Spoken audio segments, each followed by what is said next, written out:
Hello everyone, welcome back to 90 plus classes. मैं हूं आपके साथ पंकज।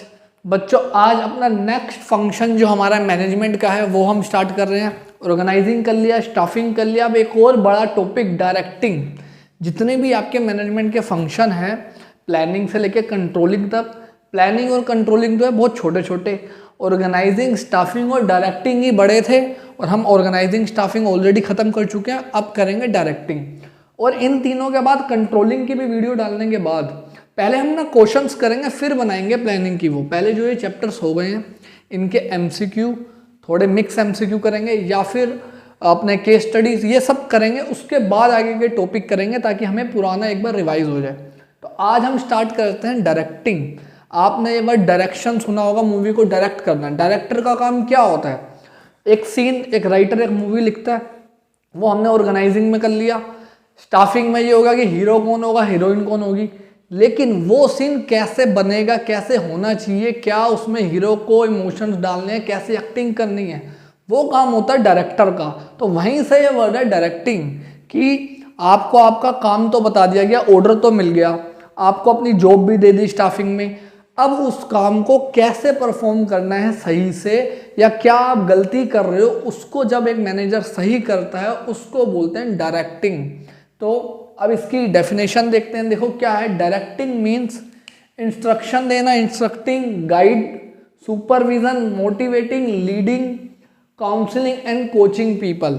ये सारे word, specially supervision, motivation, leadership, ये अभी आपके एलिमेंट्स ऑफ डायरेक्टिंग बनेंगे आगे डिटेल में। जैसे स्टाफिंग में हुआ था, रिक्रूटमेंट बना था, सिलेक्शन बना था, वैसे ये भी आएंगे।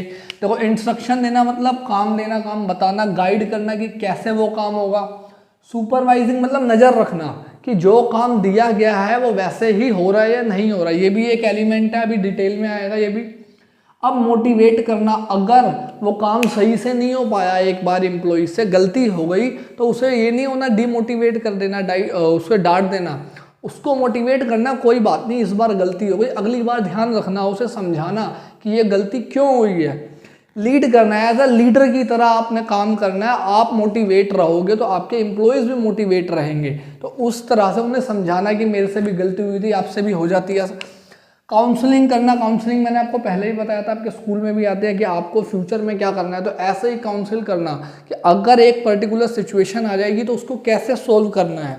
इसके बाद coaching people in the organisation, जो भी आपके ऑर्गेनाइजेशन के लोग हैं उनको टू अचीव इट्स ऑब्जेक्टिव, ताकि ऑर्गेनाइजेशन अपने गोल को, अपने ऑब्जेक्टिव को अच्छे से इफेक्टिवली और एफिशिएंटली अचीव कर सके। तो ये मतलब होता है डायरेक्टिंग का।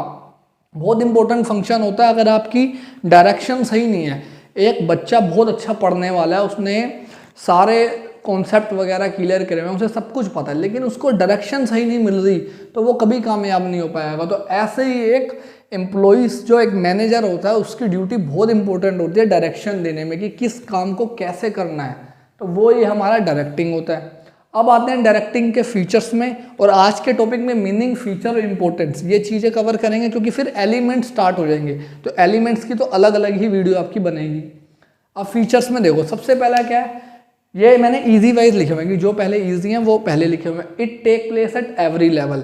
अब देखो टॉप लेवल होता है हमारा, मिडिल लेवल होता है और लोअर लेवल, ये 3 लेवल हमने पढ़े हैं। तो टॉप वाला किससे डायरेक्शन देगा? मिडल वाले को। मिडल वाला किससे देगा? लोअर वाले को। और लोअर वाला क्या करेगा? वर्कर को डायरेक्शन करेगा, उसको मोटिवेट करेगा। तो ये हर लेवल पे डायरेक्टिंग चलती ही है। ऐसा नहीं है कि टॉप वाले ने मिडल को सिर्फ मोटिवेट कर दिया तो मिडल वाले नहीं करते। हर लेवल को अपना, जो उनके नीचे जो भी सबऑर्डिनेट है उनको मोटिवेट करना ही पड़ता है, गाइडिंग देना ही पड़ता है। इसके बाद it is a continuous process. सिर्फ डायरेक्टिंग का मतलब ये नहीं है कि इंस्ट्रक्शन दे देना, गाइड कर देना, खत्म, कि आपको काम दे दिया और ये काम ऐसे होगा, बस ये नहीं होगा। आपको सुपरवाइज करना, जब वो आप काम कर रहे हो तो नज़र रखना कि काम सही से हो रहा है या नहीं हो रहा। आपको एक टीचर अकाउंट्स में फॉर्मूला समझा देता है, फॉर्मेट समझा देता है, ठीक है, लेकिन जब आप क्वेश्चन करते हो तब भी टीचर की नज़र होनी चाहिए कि बच्चा सही कर रहा है या नहीं कर रहा। क्या वो बैलेंस शीट में एसेट को एसेट्स में ही लिख रहा है या नहीं लिख रहा, लायबिलिटीज़ को लायबिलिटीज़ में लिख रहा है या नहीं लिख रहा। आपको सिर्फ ये बता दिया कि लायबिलिटीज़ यहाँ आएगी, एसेट यहाँ आएगी, आप गलती कर सकते हो ना, तो कॉन्टीन्यूस प्रोसेस है, ये नहीं होता सिर्फ थोड़ा सा ही काम हुआ और ख़त्म। तो ये चलता रहता है, जैसे जैसे नए गोल आते रहते हैं आपकी डायरेक्टिंग भी उसके अकॉर्डिंग चलती रहती है।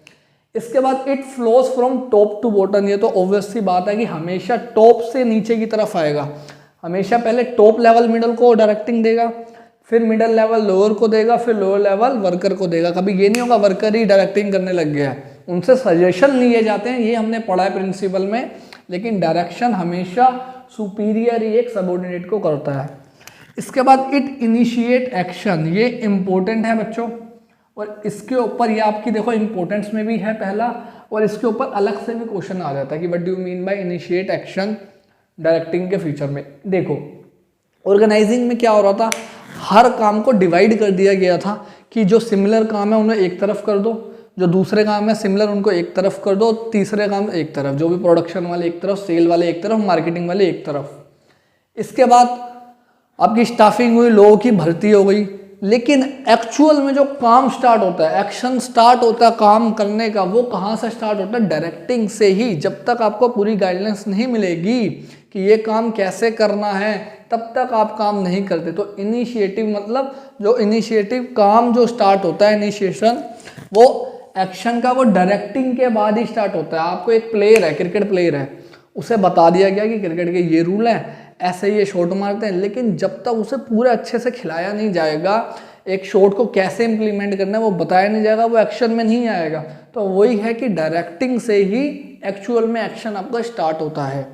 ये हो गए इसके फीचर्स, 4 ही फीचर हैं और इम्पोर्टेंस भी इसकी कम है। अब देखो पहला वही इम्पोर्टेंस क्या है, इनिशिएट एक्शन। बाकी सारे जो आपके फंक्शन है वो बेस है, वो एक बेस आपको बना के देते हैं, प्लानिंग समझाता है कि कैसे काम करना है, क्या हमारा मतलब पहला स्टेप क्या होगा, दूसरा क्या होगा। ऑर्गेनाइजिंग ये बताता है कि ये काम कहाँ होगा, स्टाफिंग कौन करेगा, लेकिन एक्चुअल में काम कहाँ से हो रहा है, एक्शन कहाँ से स्टार्ट हो रहा है, डायरेक्टिंग से ही। इसलिए इसकी इंपॉर्टेंट बहुत ज़्यादा बढ़ जाती है। आपको बहुत अच्छे से प्लान दे दिया गया, लेकिन आप फर्स्ट स्टेप ही गलत कर रहे हो, सोल्व ही गलत कर रहे हो, तो कैसे कर पाओगे। इसके बाद इंटीग्रेट्स एम्प्लॉय एफर्ट्स। अब देखो एक एम्प्लॉय का एफर्ट दूसरे के रिजल्ट पे डिपेंड करता है।